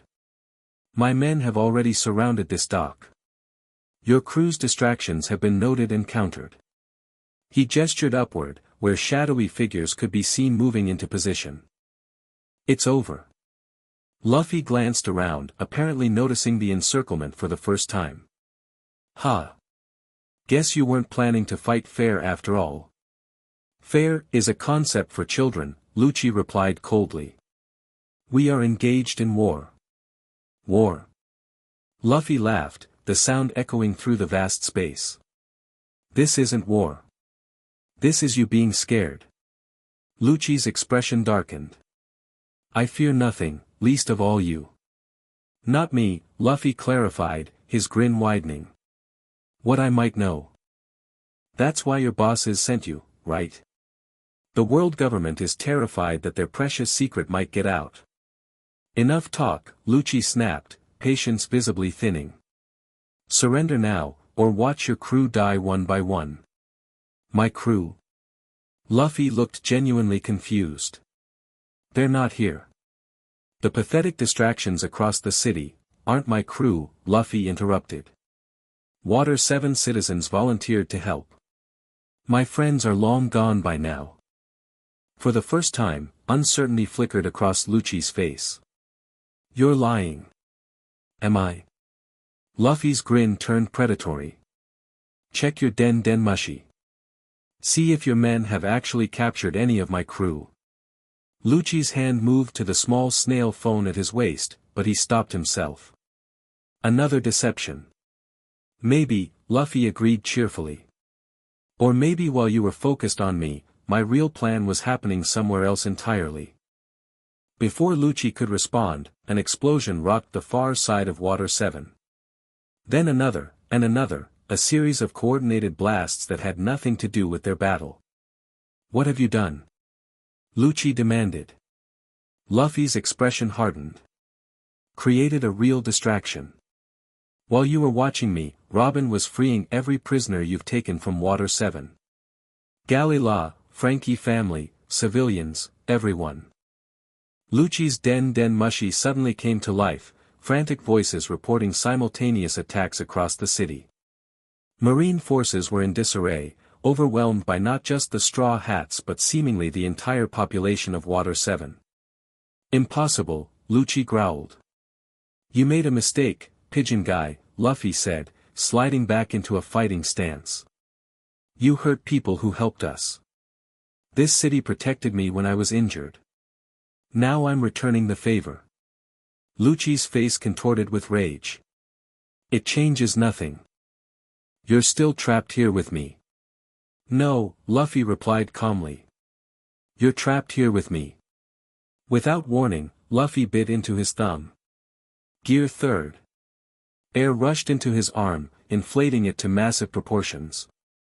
Gomu Gomu no Gigant Pistol. The enormous fist crashed toward Lucci, who leapt aside as it demolished the section of dock behind him. The CP-0 agents positioned above opened fire, bullets raining down toward Luffy. Armament. Luffy's skin darkened with haki, bullets bouncing harmlessly off his rubber body. Lucci seized the moment to close distance, leopard claws extended. Rokugan. The devastating internal shock wave technique struck Luffy squarely in the chest. Blood erupted from his mouth as he was thrown backward, crashing through support beams. That's the same attack you used on Gramps, Luffy gasped, struggling to his feet. Yes, Lucci confirmed. And like him, you won't survive it a second time. Luffy wiped blood from his mouth, eyes burning with determination. There won't be a second time. His body changed, muscles bulging as he entered Gear 4th, Bound Man. Black haki covered his arms and chest as steam poured from his skin. His limbs took on the elasticity of rubber bands under tension, ready to unleash devastating force. This form, Lucci observed, eyes narrowing. You nearly beat me with it before. Not nearly, Luffy corrected, voice deepened by the transformation. I did beat you. And this time, I'm not stopping until you can't get up again. The CP-0 agents above opened fire once more, but Luffy vanished, moving faster than their eyes could track despite his inflated form. He reappeared in their midst, fists flying in all directions. Gomu Gomu no Culverin. Agents flew in all directions, their bodies breaking through walls and roofing. In seconds, the encirclement collapsed, leaving only Lucci standing below.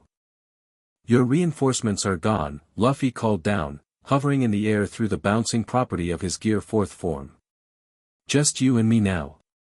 Lucci's body tensed, fur bristling as he channeled every ounce of his power. So be it.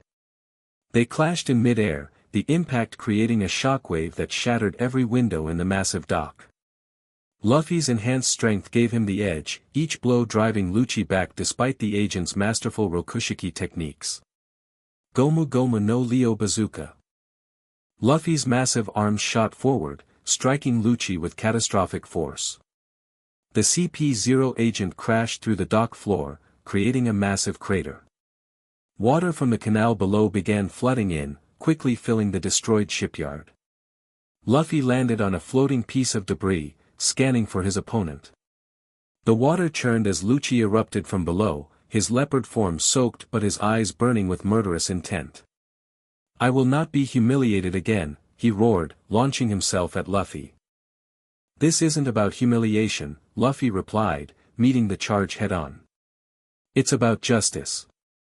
They exchanged blows atop the floating wreckage, each impact threatening to sink their makeshift battlefield. Lucci's desperation made him even more dangerous, his techniques becoming increasingly lethal as he realized he was losing.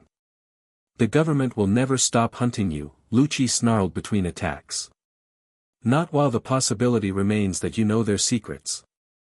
"Then I'll just have to become strong enough that they can't catch me," Luffy replied, blocking a vicious claw swipe. "Until I'm Pirate King." "Pirate King?" Lucci laughed bitterly. "You're a delusional child." "Maybe," Luffy agreed. "But this child is kicking your ass." With that, Luffy unleashed his most powerful attack. Gomu Gomu no King Kong Gun. His gigantic fist, compressed and loaded with the combined power of Gear 4th and Armament Haki, crashed into Lucci with apocalyptic force. The impact sent the CP-0 agent plummeting through the water and into the bedrock below, creating a crater so deep that the dock's entire structure began to collapse. Water rushed in from all sides as Luffy's Gear 4th reached its limit. His body deflated, leaving him exhausted and vulnerable as the shipyard crumbled around him. With his remaining strength, he stretched his arm toward a distant, intact section of the dock, pulling himself to safety as everything behind him sank into the canal. He collapsed on solid ground, breathing heavily, his body battered but his spirit unbroken. In the distance, he could hear the sounds of battle throughout Water 7 as citizens fought alongside his crew against the marine occupation. "Not bad, Rubber Boy," a familiar voice called. Luffy turned to see his grandfather standing at the dock entrance, leaning heavily on a makeshift crutch with Chopper in heavy point form supporting his other side. "Gramps?" Luffy's eyes widened. "You shouldn't be up." "Try telling a Marine Vice Admiral when he can and can't move," Chopper grumbled. "He's as stubborn as you." Garp laughed, then winced as the movement pulled at his injuries. "Couldn't miss watching my grandson in action." "Not bad technique, though your left guard was sloppy." Luffy grinned despite his exhaustion. "Critic." "Teacher," Garp corrected. Their moment was interrupted by slow, sarcastic applause. From the shadows emerged the masked CP-0 agent, clapping leisurely as they approached. "Impressive, Straw Hat," the agent remarked. "Defeating Lucci is no small feat, doing it twice, unprecedented." Luffy struggled to his feet, body trembling with fatigue. "Who are you?" "Someone who ensures the world government's interests are protected," the agent replied smoothly. "Someone who cleans up Lucci's failures." Garp stiffened, recognizing the uniform. CP-0. The world government's ghost.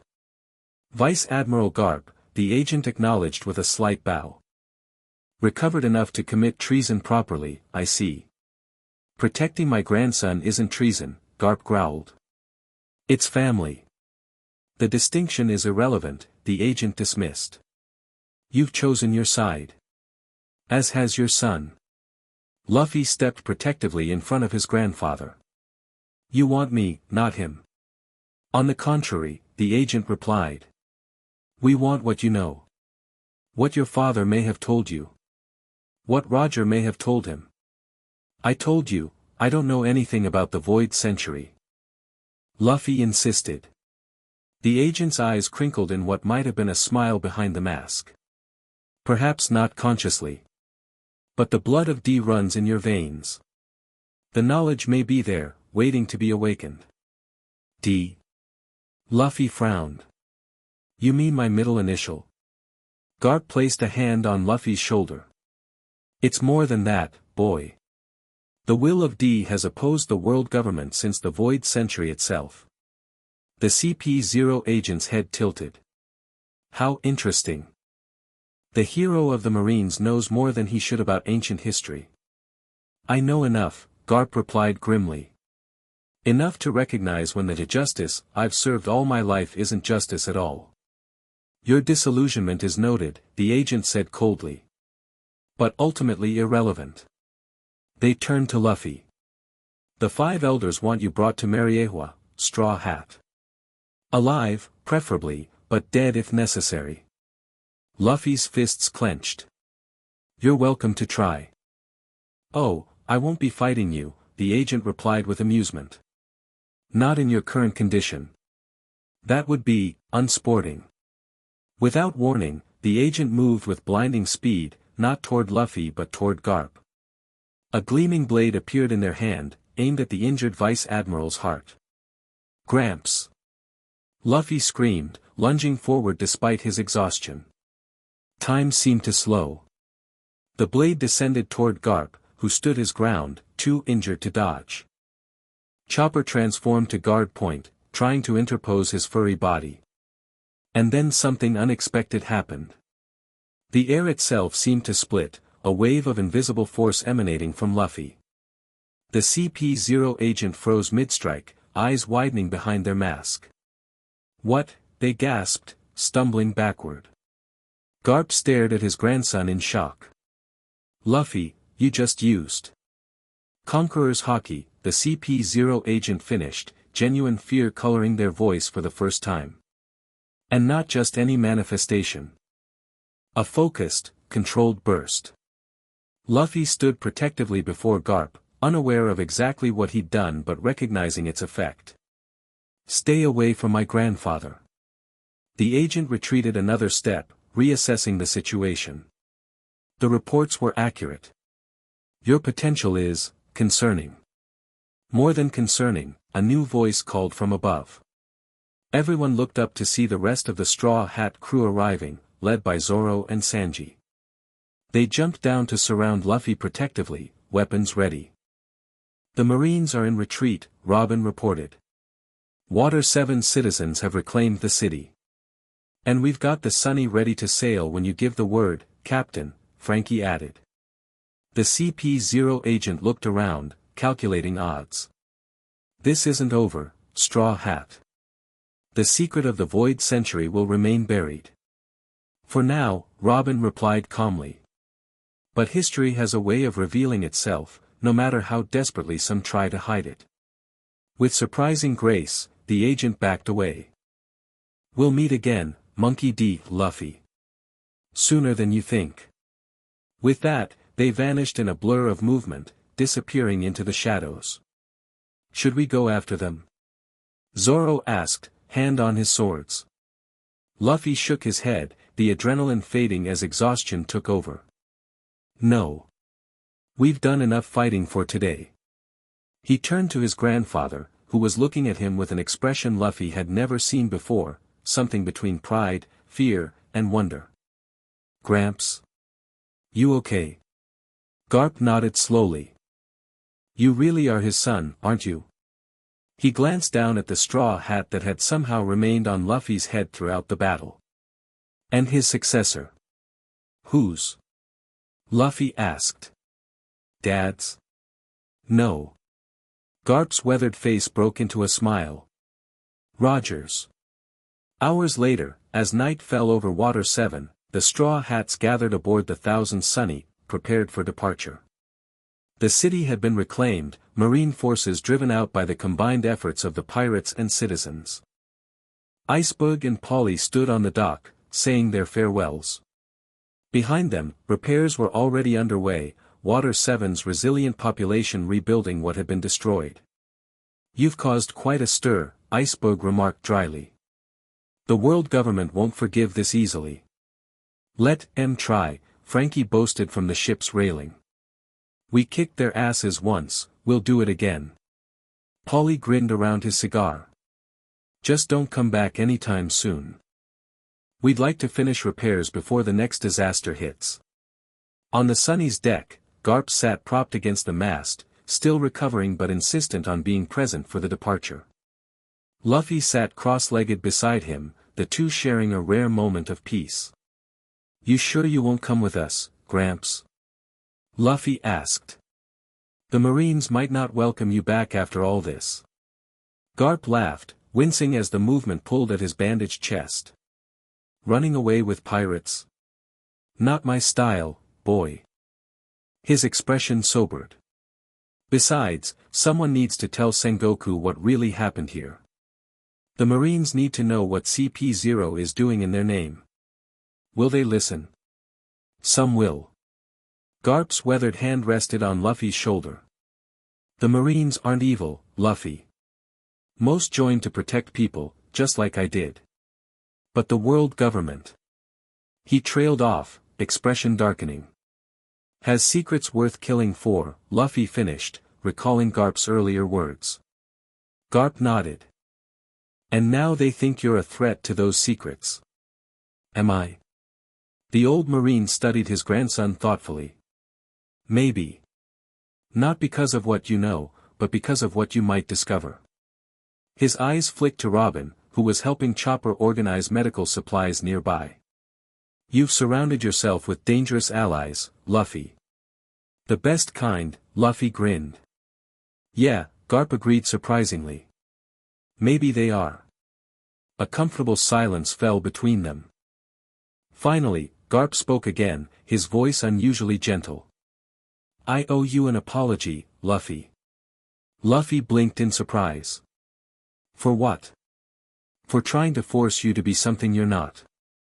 Garp gazed up at the stars appearing in the evening sky. I wanted you to be a Marine because I thought it would keep you safe. But that was never your path.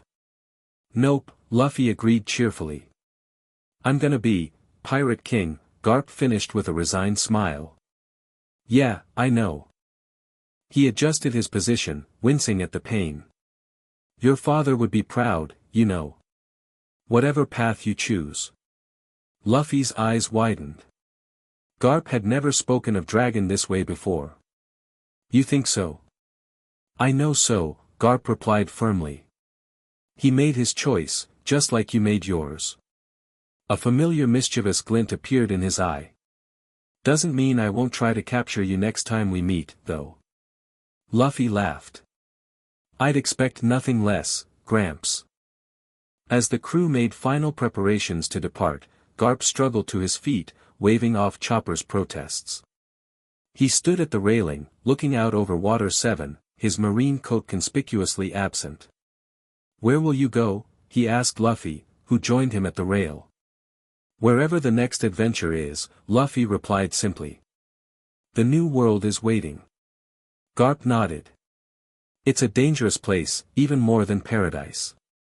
The 4 emperors rule those waters. Good, Luffy grinned. I need to meet the competition. Garp burst into laughter, genuine and unrestrained despite the pain it caused him. You really are something else, boy. His laughter subsided, replaced by unexpected seriousness. Luffy, about what happened during the fight, that power you used. When I stopped the masked guy. Yes. Conqueror's haki is extremely rare. The fact that you manifested it so naturally, without training. Garp shook his head in wonder. It confirms what I've always suspected about you. What's that? That you're going to change this world. Garp's voice carried absolute certainty. Whether as Pirate King or something else entirely, you're going to shake the foundations of everything the world government has built. Luffy considered this, his normally carefree face momentarily thoughtful. If their foundations need shaking, maybe they weren't built right in the first place. Garp studied his grandson with newfound respect. Maybe not. The time for departure arrived. With Icebug's help, Garp disembarked, standing on the dock as the Thousand Sunny prepared to sail. Remember your training. Garp called up to Luffy. Keep your left guard up. Yeah, Luffy called back with a grin. As the ship pulled away, Garp raised his fist in a salute, not the formal marine gesture, but the familiar fist of love that had punctuated Luffy's childhood. This time, however, it held no threat, only acknowledgement and, perhaps, a final lesson. Luffy returned the gesture, his smaller fist raised against the night sky. No words were needed between them now. Grandfather and grandson, marine and pirate, their paths diverged, but their blood and bond remained. The Thousand Sunny sailed into the open sea, leaving Water 7 and its troubles behind. On deck, the Straw Hats gathered around their captain, each sensing that something fundamental had changed. "So," Nami asked, "where to now, Captain?" Luffy adjusted his straw hat, eyes fixed on the horizon. "Forward," he replied simply. "Always forward." Robin approached, her face thoughtful. "Luffy, what the CP0 agent said about the Void Century and the will of D. Do you want to know more?" Luffy considered the question, unusually serious. Yeah, he finally decided. If it's something the world government is willing to kill for, then it's probably something worth discovering. Even if it makes you an even bigger target. Luffy's signature grin returned, bright in the moonlight. Being a target just means you're heading in the right direction. The crew collectively groaned at their captain's logic, yet none could argue with his spirit. They dispersed to their duties, setting course for new adventures. Alone at the bow, Luffy gazed at the stars, thinking of his grandfather, his father, and the mysterious will of D that connected them. Whatever secrets lay buried in the Void Century, whatever power he had inadvertently manifested, one thing remained constant, his dream. "Pirate King," he whispered to the night sky. "Watch me, Gramps. I'll show you what freedom really means." Behind him, unseen, the straw hat on his head seemed to glow faintly in the moonlight, a crown for a future king, and a promise to the past. The end. Thank you for watching this video. Please be sure to subscribe to our channel and like this video.